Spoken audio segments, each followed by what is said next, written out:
He's the face behind one of America's most provocative magazines. Larry Flynt, the publisher of Hustler, is now making headlines for a different reason. He wants to stop the execution of the man who almost took his life. You put a man in a 3x6 cell for the rest of his life, that's a lot of punishment.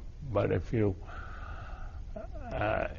snuff out his life with a lethal injection in a few seconds, his punishment is over.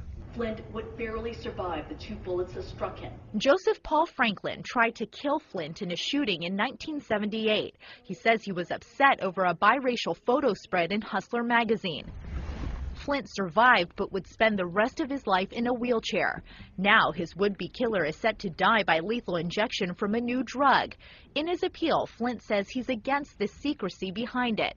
Franklin is on death row in Missouri for killing 8 people in racially motivated attacks in the 70s and 80s. I could easily support the death penalty if I felt that it was a deterrent, but it's not. And there's no scientific or historical evidence that could prove otherwise. When someone's going out to commit a heinous crime like murder, that criminal mind does not stop to think, well, am I going to get life in prison or I'm going to get the death penalty if I do this? Yeah, I know, that's true. You've got a point. With time running out for the convicted serial killer, Flynt says he's not optimistic Franklin's life will be spared. He was a neo-Nazi racist, and his murders were very callous and very deliberate.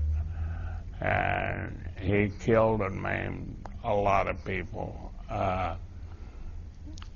So chances are they will probably execute him, but